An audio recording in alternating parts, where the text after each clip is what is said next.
Ine Schuller, missionária CEPAL, coordenadora nacional do Ministério Mulheres Mentoras, formada em teologia, especialista em missão urbana e em análise transacional.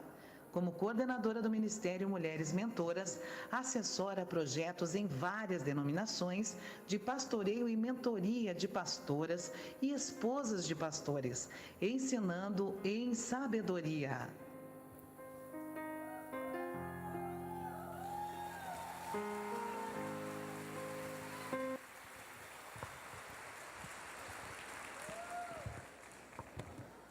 Graça e paz. Amém. Não posso dizer que eu não estou emocionada. Muito bom estar com vocês. Podem sentar-se, por favor. Muito bom estar com vocês. Algumas pessoas têm muitas expectativas quando vão em alguns lugares. E como sou uma pessoa muito relacional e muito voltada para as pessoas, eu já vim a este congresso lembrando alguns rostos que eu conheço e pensando: Deus, eu vou encontrar ela lá, eu vou conversar com esta, eu vou abraçar aquela, e isso já me dava uma grande alegria. Muito, muito bom estar com vocês nesse Congresso Estadual de Mulheres. Muito obrigada por esse privilégio. Eu quero compartilhar com vocês nessa manhã, a partir do Evangelho de Lucas, que é o Evangelho onde está o nosso texto base. Então você pode acompanhar a minha fala e acompanhar as projeções de algumas imagens, certo? Hoje, a partir dos dados do IBGE no Brasil, nós podemos constatar que nos últimos 20 anos, nós temos um grande número de mulheres chefiando seus lares, sustentando seus lares. É interessante, queridas, que em 2010, 37% das mulheres, conforme o IBGE, são as que sustentam a sua casa. Você já pensou? 67% somente dos lares no Brasil são sustentados por homens. 37% dos lares são sustentados e muitas vezes somente pela mulher, com a ausência da figura masculina naquele lar, no sustento ou na chefia daquele lar. E isso tem uma implicação importante. Qual é a implicação? O que você entende desses números para vocês como igreja do Evangelho Quadrangular? Vamos olhar para os números da igreja dos evangélicos no Brasil primeiro.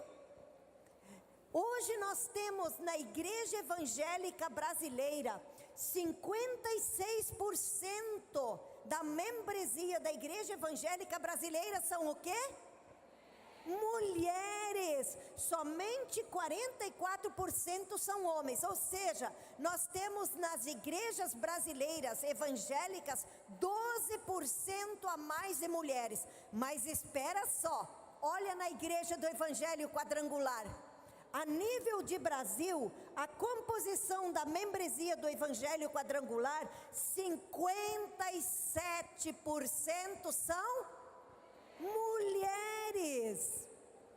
Então nós temos na igreja do Evangelho Quadrangular uma membresia de 13% a mais de mulheres do que homens. Isso significa que vocês têm como Ministério das Mulheres, GMM, uma tarefa muito, mas muito importante. Vocês têm nas igrejas um número maior de mulheres do que de homens. E que campo, que seara fértil Deus tem dado para vocês, não só para evangelizar, mas também para cuidar. Com isso, podemos ir adiante. Olha o Rio Grande do Sul, a realidade da igreja Quadrangular no Rio Grande do Sul. No Rio Grande do Sul nós temos 56% da membresia da Igreja do Evangelho Quadrangular são mulheres e 44% são homens, ou seja, queridas mulheres, vocês representam 12% a mais do que os homens na membresia da Igreja do Evangelho Quadrangular. Aleluia! E é uma igreja bonita, não é mesmo? Muito bem. Gente querida, então, como gaúcha, que vocês já viram pelo sotaque que eu não sou nordestina, nasci no Rio Grande do Sul, nasci em 3 de maio, e hoje eu moro junto com Daniel, meu esposo, em Formosa, Goiás, a 70 quilômetros de Brasília. Sou missionária da CEPAL, uma agência interdenominacional que assessora todas as igrejas no Brasil, pastores, capacitando pastores e líderes do Brasil e alguns países onde a gente trabalha com pastoreio de pastores fora do Brasil.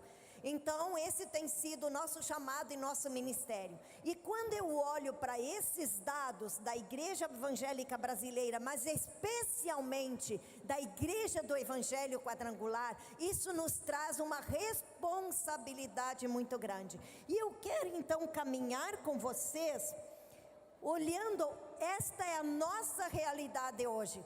Mas é interessante que no tempo de Jesus havia uma oração que era feita, uma oração muito interessante, preste atenção. Eles oravam assim, os judeus no primeiro século: bendito és tu, ó Senhor, Rei do Universo, que não me fizeste gentil. Bendito és tu, ó Rei do Universo, que não me fizeste escravo. Bendito és tu, ó Rei do Universo, que não me fizeste uma mulher. Olha que oração.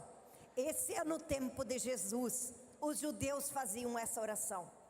Você consegue imaginar hoje uma igreja onde a maior parte da sua membresia tem sido mulher, olhando para uma igreja que nasce no tempo de Jesus, onde os homens faziam essa oração? Olha como nós estamos caminhando na história do tempo.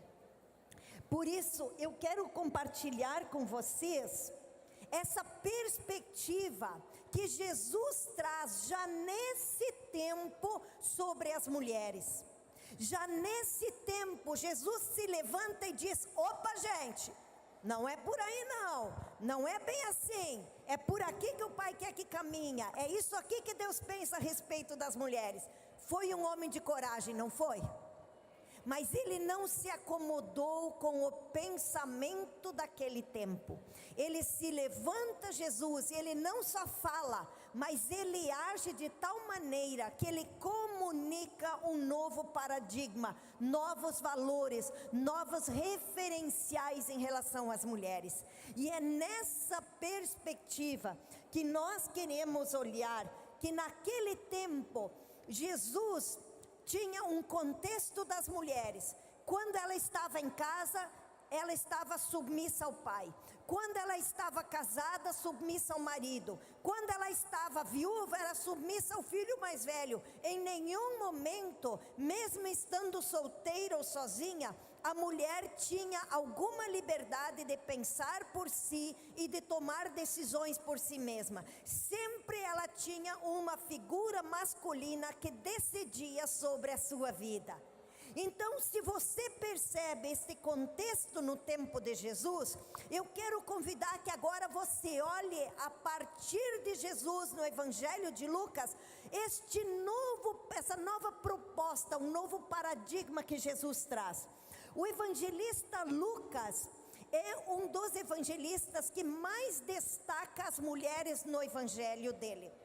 17 mulheres no Evangelho de Lucas aparecem, sejam como testemunhas de histórias de Jesus, ou sejam como protagonistas de eventos de cura de Jesus, ou seja, de exemplos, parábolas, histórias que Jesus conta. E é interessante que o Evangelho de Lucas aparece um quadro de paralelos entre homens e mulheres. E Lucas faz isso de uma forma tão clara que parece que ele foi intencional. Lucas, como sendo médico, cientista, é alguém que registra de forma muito mais exata, histórica nos evangelhos. E nessa perspectiva, então, pode acompanhar as imagens. Nós trazemos aqui algumas referências. Quando Lucas fala de Zacarias, que o anjo visita Zacarias, Lucas fala que o anjo visita Maria. Da mesma forma, quando agora aparece Jesus para Simeão, quando ele é apresentado do templo, também a profetisa Ana experimenta ver o Salvador quando Jesus é apresentado no templo.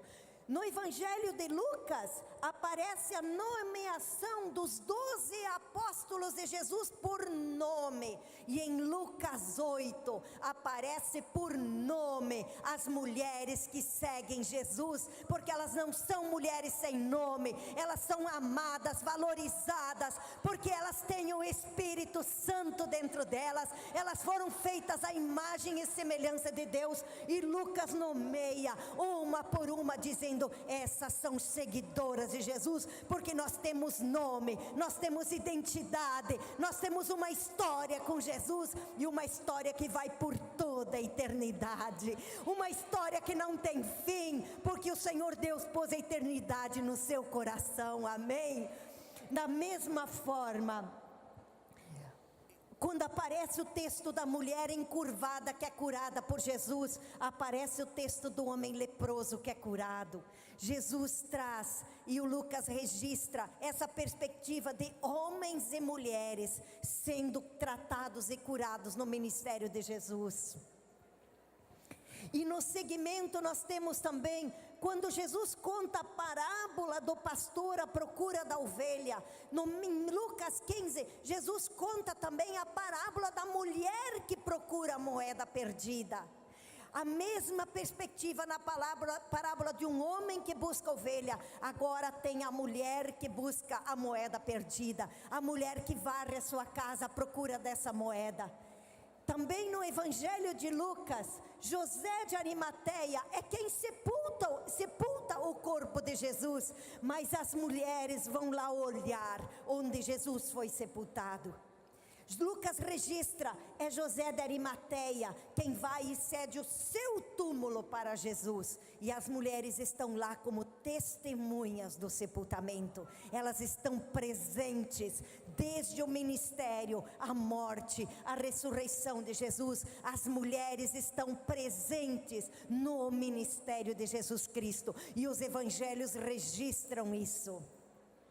Da mesma forma, quando Jesus está agora ressuscitado, no caminho de Emaús, Jesus caminha com dois.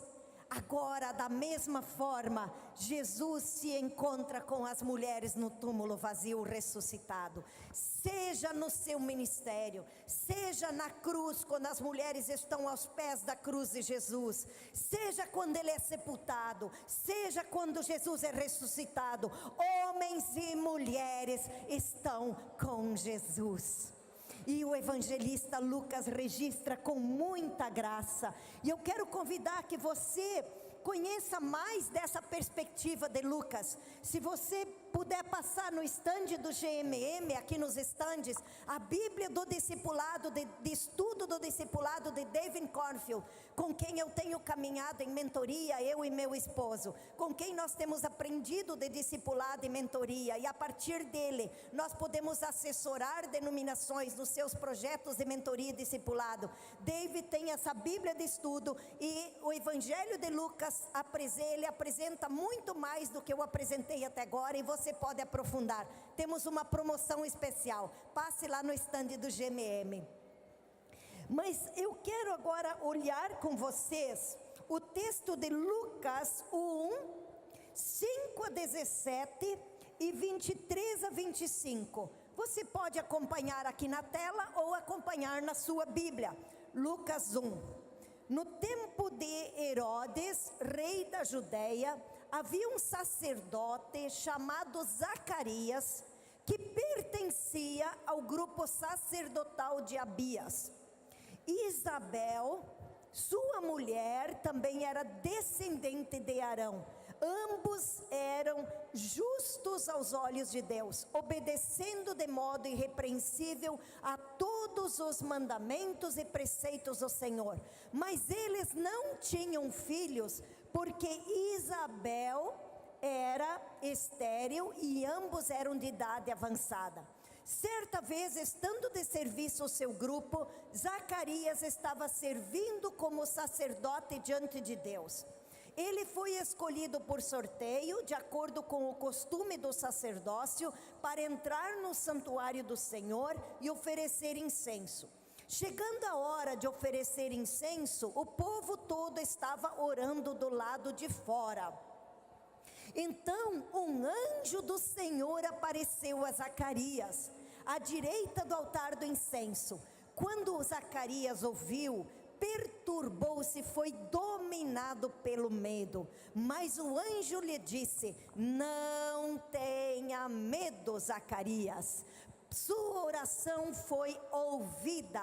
Isabel, sua mulher, lhe dará um filho, e você lhe dará o nome de João, e ele será motivo de prazer e de alegria para você, e muitos se alegrarão por causa do nascimento dele, pois será grande aos olhos do Senhor, e ele nunca tomará vinho nem bebida fermentada, e será cheio do Espírito Santo, desde antes do seu nascimento. Fará retornar muitos dentre o povo de Israel ao Senhor, o seu Deus, e irá diante do Senhor no espírito e no poder de Elias, para fazer voltar o coração dos pais a seus filhos e os desobedientes à sabedoria dos justos, para deixar um povo preparado para o Senhor.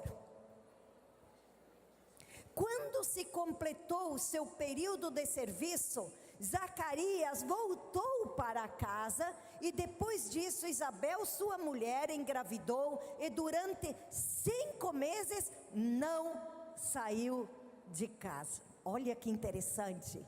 E ela, Isabel, dizia: isto é obra do Senhor, que o Senhor fez. Agora ele olhou para mim com favor, para desfazer a minha humilhação diante do povo. Queridos, aqui nós vemos que Deus tem um propósito ao fazer nascer João Batista. Deus tem um propósito em fazer com que João Batista, desde a sua geração, seja alguém que experimente o sobrenatural de Deus, como aquele que prepararia o caminho do Senhor Jesus.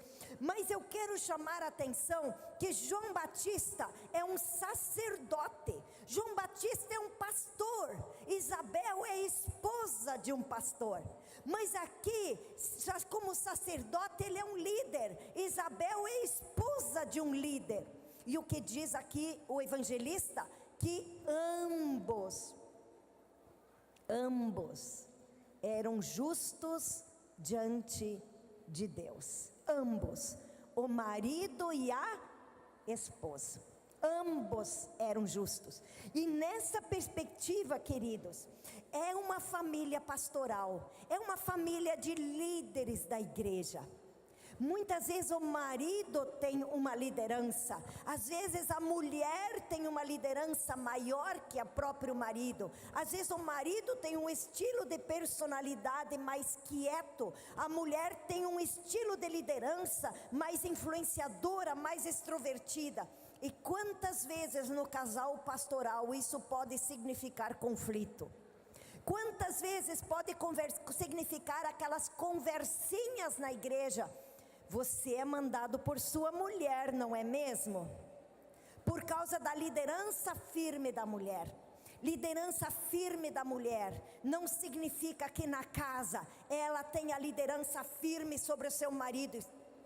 Liderança firme da mulher na igreja significa que ela desempenha o papel que Deus lhe chamou para desempenhar a partir do dom que Deus lhe deu.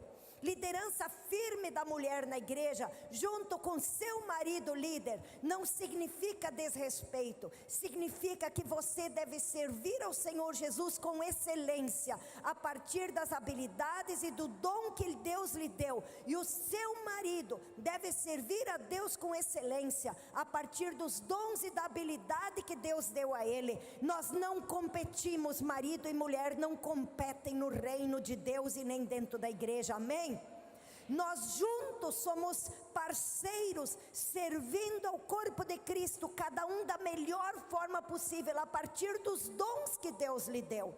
Então, nós não precisamos nos sentir ameaçados ou ameaçadas pelo dom que Deus deu ao nosso marido, ele prega melhor, ou pelo dom que Deus deu à sua esposa, querido pastor, porque ela prega melhor. Nós devemos servir conforme Deus nos chamou a servir, e assim nos completar um ao outro, completar esse serviço no reino de Deus, servindo com excelência. Isabel e Zacarias, ambos eram justos diante de Deus. A responsabilidade não é só do marido líder ou do marido pastor interceder, orar e ter uma vida diante de Deus. A responsabilidade é da esposa ter uma vida diante de Deus, da esposa do pastor, do líder, e vice-versa também das pastoras com seus esposos. Ambos eram justos diante de Deus, porém Isabel era estéril, e no contexto judaico, isso significava que ela era desqualificada. Por quê? No contexto judaico, a esterilidade era vergonha, e era vista como um castigo de Deus, assim como a doença. E agora, como será que Isabel se sentia como esposa de um líder, esposa de um pastor? Será que ela se sentia desqualificada? Pode ser que a comunidade judaica, diante dessa comunidade, ela se sentia humilhada, ela se sentia desqualificada. Aqui eu quero chamar a atenção, querida irmã. Nós muitas vezes seguimos um estereótipo de esposa de pastor e de mulher em liderança. Ela tem que se vestir assim, ela tem que ser bonita assim, ela tem que ser magra assim, ela tem que pregar desse jeito, ela tem que saber isso da Bíblia, ela tem que saber aconselhar, ela tem que saber chupar cana, tocar gaita e cantar tudo junto ao mesmo tempo. E olha, às vezes ainda botam mais alguma coisa no repertório, não é mesmo? Parece... Presta atenção na frase que eu vou dizer para você, se faz sentido para você. Que nós nunca somos bonitas suficientes ou boas suficientes como mulheres líderes. Sempre está faltando alguma coisa. E essa cultura da insuficiência gera uma insatisfação muito grande. E gera um ativismo em busca de sempre estar suprindo algo que está faltando. E tira de nós uma gratidão pelo que nós somos. Por muitos anos eu quis ter pernas compridas. Vocês já se desconfiaram que eu sou do século passado, né? Eu nasci em 1966. Não precisa fazer as contas, eu tenho 52 anos, eu já te digo logo.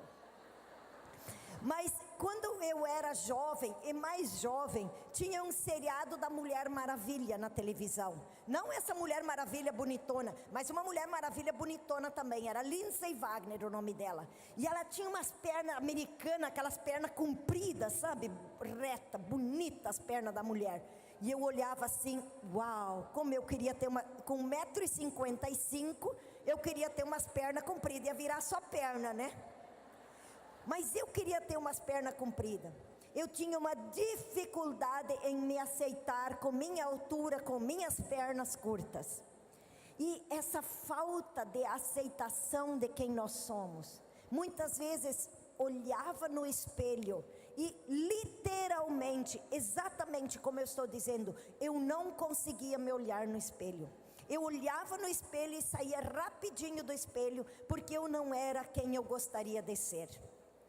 Queridas, às vezes nós colocamos em nossa cabeça uma imagem de quem nós devemos ser como líderes. E esquecemos de ser exatamente quem Deus nos fez. Exatamente como nós somos.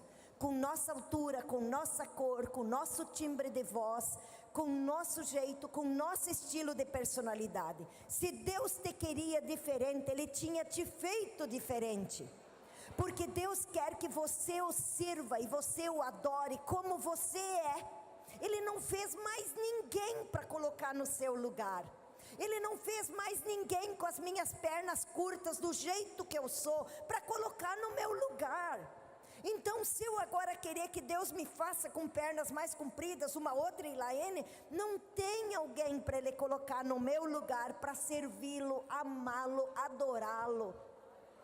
Só existe eu para estar no meu lugar. E se eu não estiver nesse lugar, eu vou fazer falta.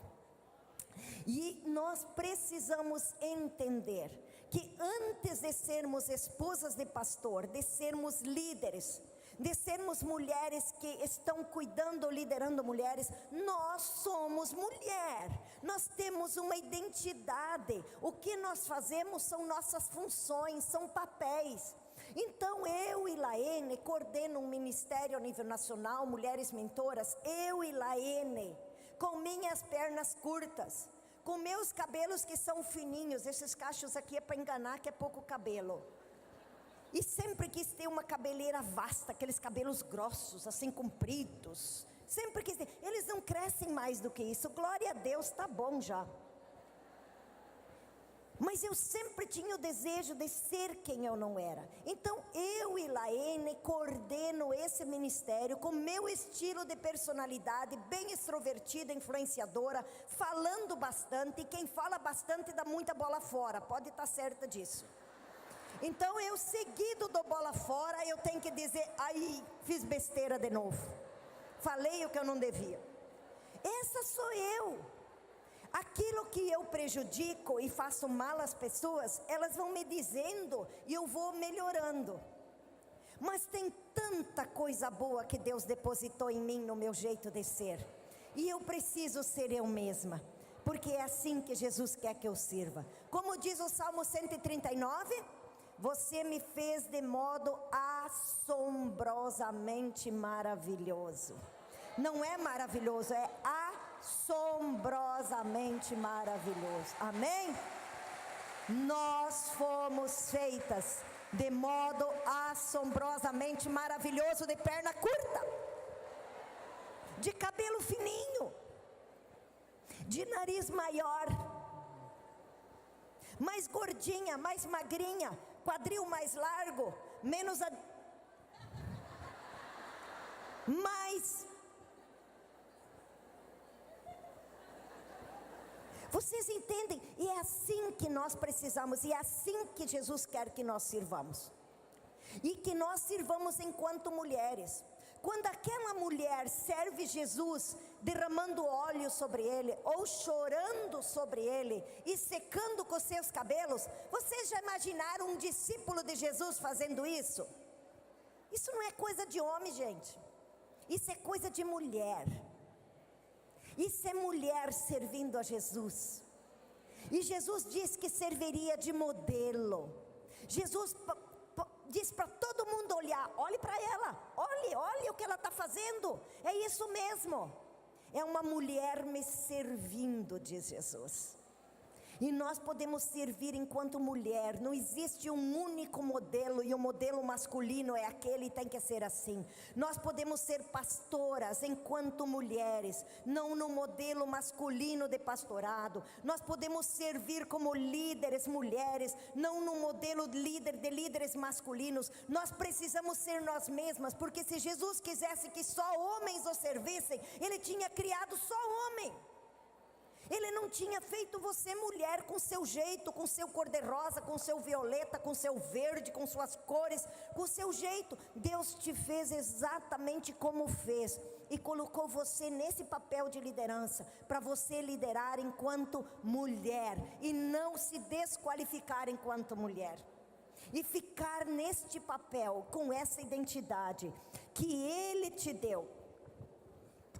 E nessa perspectiva é tão interessante que aqui ambos eram justos. E existe uma expectativa da comunidade religiosa em relação a Zacarias como sacerdote, que a esposa dele fosse perfeita, ela não poderia ser estéril. Era uma humilhação, mas como casal, eles lidam com isso, e Deus intervém nisso. Então nós precisamos ser nós mesmas, não a expectativa dos outros em relação a nós mesmas. E o segundo item que eu quero trazer com vocês é que Isabel e Zacarias oram. E João Batista é resultado da oração de Isabel e de Zacarias. É um casal pastoral que ora. E que a partir da oração deles, então Deus traz à existência João Batista, com quem Deus tem propósitos para o ministério de Jesus. Às vezes nós oramos por circunstâncias, por nossos filhos. Nossos filhos precisam viver os propósitos de Deus para a vida deles, não os nossos propósitos. Nossos filhos precisam revelar a glória de Deus da maneira como Deus quer que seja revelada, não da nossa maneira. E Isabel e Zacarias se colocam à disposição para, a partir de João Batista, filho deles, que Deus seja glorificado e o caminho de Jesus seja preparado.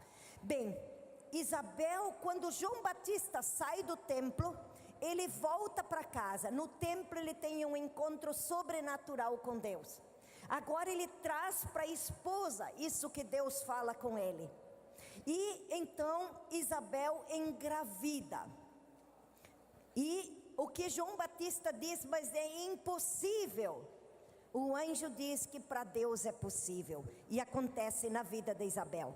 A gravidez de Isabel é uma experiência de Zacarias e Isabel com Deus, uma experiência sobrenatural. Mas o Evangelho registra mais uma pessoa que tem uma experiência sobrenatural logo após, que é Maria. Vamos olhar agora Lucas capítulo 1, 26 a 28. Lucas capítulo 1, 26 a 28 diz assim: no 6º mês, Deus enviou o anjo Gabriel a Nazaré, cidade da Galileia, a uma virgem prometida em casamento, a certo homem chamado José, descendente de Davi. O nome da virgem era Maria. O anjo, aproximando-se dela, disse: alegre-se, agraciada, o Senhor está com você. E aí no texto bíblico, o anjo diz: você é agraciada, não tenha medo, porque você ficará grávida e dará à luz um filho, e lhe porá o nome de Jesus, e o reino dele não terá fim. Agora o anjo visita Maria e diz: Maria, vai acontecer com você, você vai ficar grávida. E Zacarias disse para o anjo: mas como Isabel é avançada de idade? Maria não é avançada de idade. Qual é o impossível para Maria? Ela diz: como eu vou ficar grávida se eu sou virgem? Não tenho relação nenhuma com homens. Dois impossíveis diferentes. E o mesmo Deus agindo de forma natural. O mesmo Deus. Porque Ele tem poder para agir no impossível. Não importa qual for o impossível, Deus tem poder para agir no impossível. Na limitação da sua vida, na limitação da sua família, na limitação que você vê no seu ministério, Deus tem poder para agir no impossível. E então ele diz: olha, o Espírito Santo virá sobre você. E quando ele diz assim, o que já o anjo diz para Maria nos versículos seguintes? Mas Maria, também com Isabel, tua parenta, ela também está grávida. Olha só, eu quero agora aqui olhar com vocês algumas questões de Maria. Primeiro, quando Maria ouve, ela diz nos versículos seguintes: aqui está a sua serva, que se cumpra em mim a sua vontade. Há uma entrega da Maria uma entrega dela a ouvir aquilo que ela está ouvindo como vontade de Deus. Mas ela não está isenta de medos, de temores. Por isso o anjo diz sempre: não temas, não tenha medo, Maria.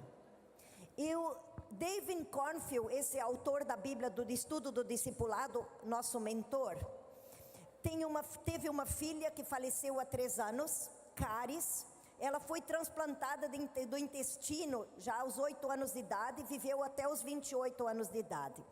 Ela escreveu em seu diário, ainda não está traduzido para o português, um artigo escrevendo a vida da Maria adolescente, porque Maria, quando engravida, tem em torno de 16 anos. A vida de Maria adolescente antes da visita do anjo, e a vida da Maria adolescente depois da visita do anjo. Você consegue imaginar o que mudou na vida dessa adolescente? Como mudou a vida dela? E não mudou por 9 meses. Mudou para sempre. Ela está aos pés da cruz quando o seu filho é pregado.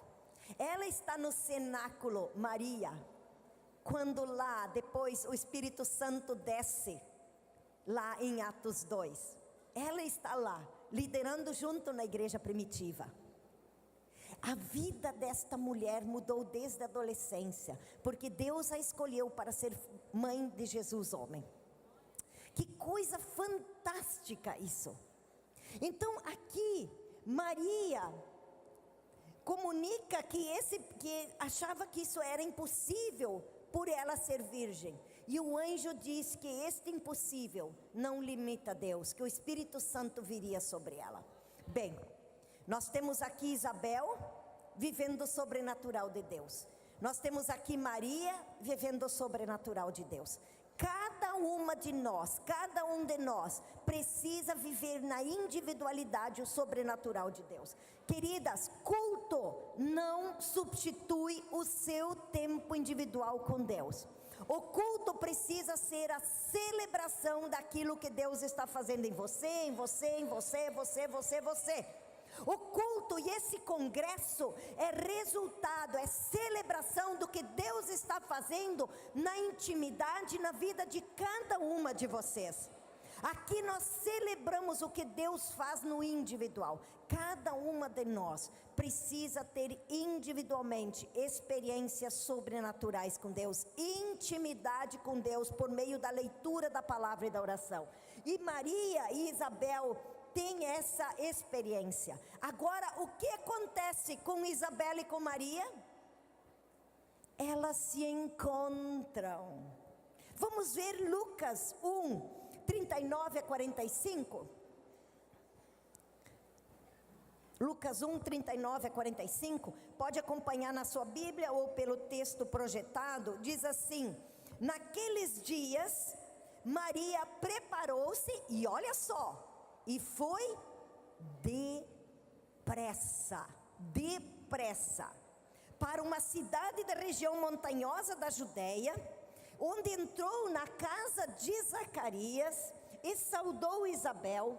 Quando Isabel ouviu a saudação de Maria, o bebê agitou-se em seu ventre, e Isabel ficou cheia do Espírito Santo, e em alta voz exclamou: bendita é você entre as mulheres, e bendito é o filho que você dará à luz, porque sou tão agradecida ao ponto de me visitar o meu Senhor. Mas porque sou tão agraciada ao ponto de me visitar a mãe do meu Senhor? Logo que sua saudação chegou aos meus ouvidos, o bebê que está em meu ventre agitou-se de alegria. Feliz é aquela que creu que se cumprirá aquilo que o Senhor lhe disse. Aqui, amém, nós temos 2 mulheres se encontrando. Gente, o que motivou Maria a ir depressa visitar a Isabel? O que visitou Maria? Arrumar sua mochilinha e ir depressa lá na casa de Isabel? O que faz ela querer estar com Isabel? O que faz Maria buscar essa conversa com uma amiga? Porque Isabel não era desconhecida. Isabel era uma parenta de Maria. O que as duas têm em comum? Eu fico muito sensibilizada com o nosso Deus, muito grata. Pensa bem, Maria 16 anos, certo? Isabela avançada de idade, certo? As duas têm uma experiência com Deus. Maria deve gerar Jesus, o Filho de Deus. Isabel deve gerar João Batista, aquele que vai preparar o caminho de Jesus. Deus podia fazer João Batista nascer numa família lá no outro lado do país, que Maria não conhecia, não podia. Mas Deus faz João Batista nascer numa família de conhecidos de Maria. Agora vem minha percepção. Deus se antecipa e prepara para Maria um lugar de cuidado. Maria adolescente tem um lugar para onde ir. Maria grávida do Espírito Santo de Deus tem um lugar de cuidado para ir com alguém que ela já conhece. Você já teve que falar da sua vida para alguém que você não conhece? Como é difícil quando a gente não tem confiança falar da gente, não é mesmo? Nessa perspectiva, Deus já prepara um lugar com uma pessoa que Maria já tem confiança. Uma pessoa com quem Maria já tem um vínculo afetivo. E Maria pode sair da sua casa e entrar na casa de Isabel e dizer o que poderia parecer uma loucura para qualquer outra mulher que ela fosse dizer: um anjo me visitou e eu estou grávida do Espírito Santo. Já pensou? Iam querer internar Maria num hospital psiquiátrico, nem tinha isso naquela época, né? Iam mandar ela lá no sacerdote para ele avaliar ela, que ela estava piradinha da cabeça.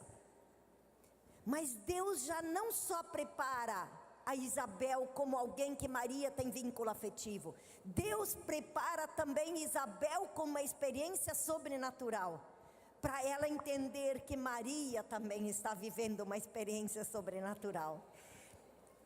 Que lindo! Não importa o que você esteja vivendo, minha irmã. Não importa o que eu esteja vivendo de dor, ou de experiência, ou de dificuldade, ou de área que Deus quer que eu cresça. Deus tem preparado irmãs para caminhar com você. João 17, Jesus diz: aqueles que tu me deste. Deus deu para Jesus aqueles discípulos. Creia, Deus tem companheiras de jugo, amigas como Isabel e Maria para caminhar com você. Deus tem uma casa de Isabel para você sentar e compartilhar o que Deus está fazendo em sua vida. Deus tem uma casa de Isabel para você falar dos seus medos. Deus tem isso para você. Mas o que Maria fez? Ajuntou sua malinha e foi. Ela foi buscar essa ajuda. Nós precisamos buscar essa ajuda para a nossa vida.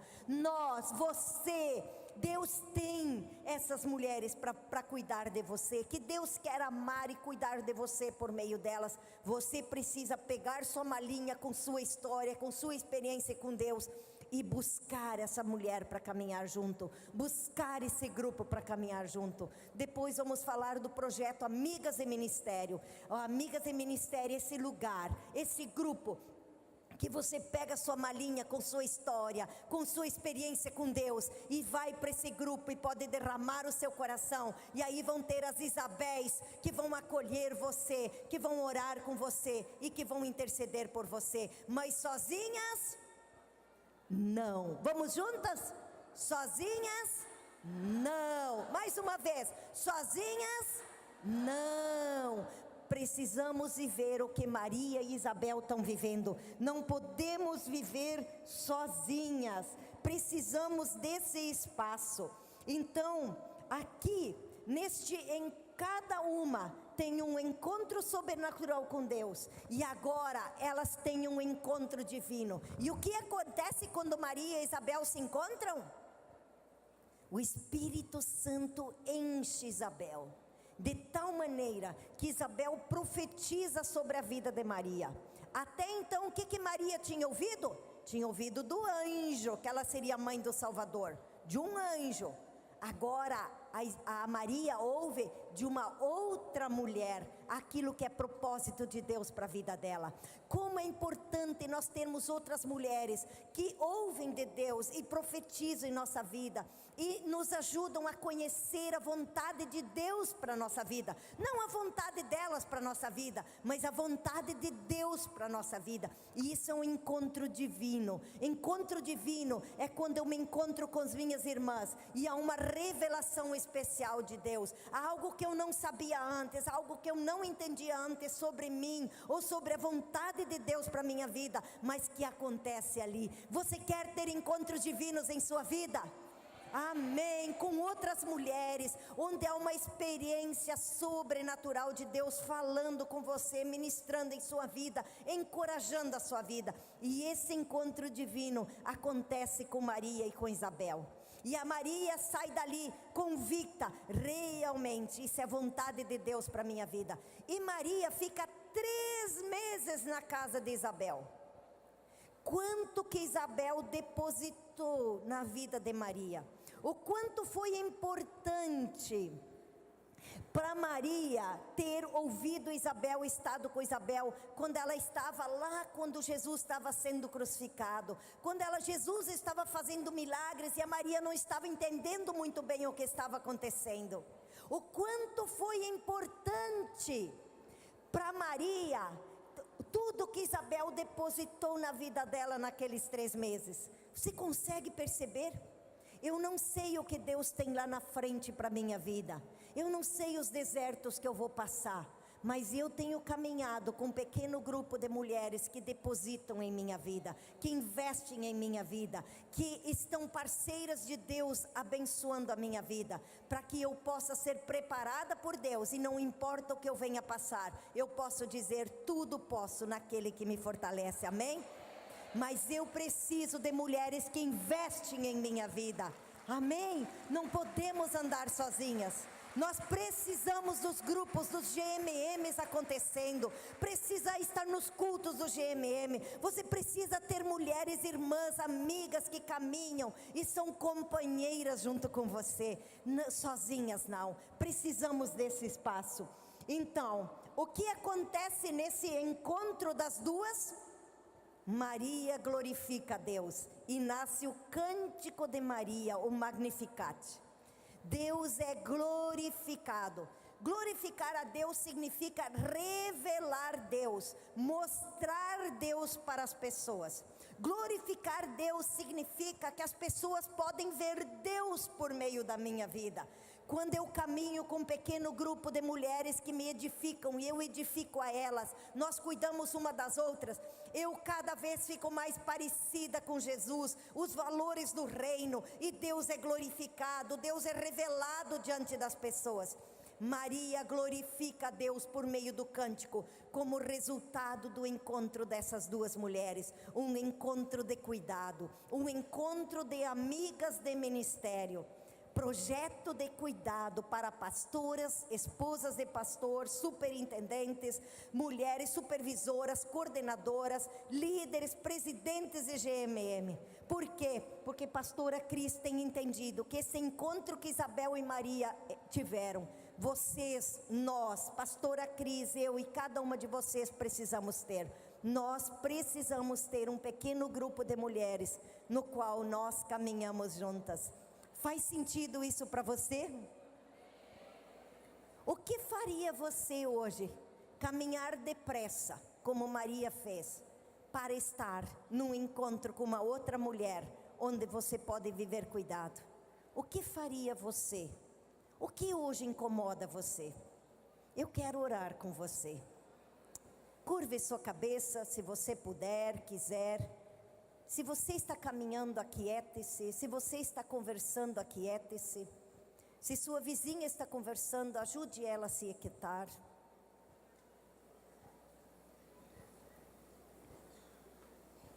Maria, mesmo diante de uma experiência fantástica com Deus, tinha temores dentro dela. Isabel, mesmo tendo um Deus que a restaura, e ela é reafirmada diante da comunidade com aquela gravidez, também deve ter muitos temores. O que vai ser do meu filho? E as duas se encontram. O que hoje é o impossível para você? O que hoje gera temores dentro de você? Pai, Paulo diz que conflitos externos e temores internos estavam assolando ele em 2 Coríntios, mas ele é consolado com a chegada de Tito. Eu quero orar nessa manhã junto com as minhas irmãs. Eu quero orar profetizando sobre a vida dessas mulheres da Igreja do Evangelho Quadrangular do Rio Grande do Sul. Eu quero orar profetizando sobre a vida da pastora Cris como coordenadora nacional, coordenadora estadual. Eu quero orar profetizando sobre a vida de cada coordenadora e supervisora de GMM, cada esposa de superintendente. Eu quero orar, Pai, em nome de Jesus, profetizando que elas tenham essa vivência de Isabel e Maria, esse lugar da casa de Isabel, esse lugar de cuidado. Eu quero orar, Pai, que sejam encontros divinos, que haja crescimento, restauração, libertação, cura, edificação, para a glória do Teu nome, Pai. Que Tu sejas glorificado, e mulheres Te louvem, Te adorem, Te sirvam com liberdade, porque estão sendo libertas, estão sendo curadas, restauradas, edificadas para a glória do Teu nome. Ó Deus, em nome de Jesus, abençoa a vida de cada uma que está aqui, que elas não vão embora levando sua dor junto, que busquem uma amiga para conversar, busquem a sala do aconselhamento para receber ajuda, mas que saiam daqui, que alguém ore por elas, saiam daqui falando pelo menos da sua dor com alguém de confiança. Eu oro que neste congresso tenhamos ainda aqui muitos encontros de Isabel e Maria, muita cura, muito cuidado, muita experiência do Teu amor acontecendo. Em nome de Jesus, amém.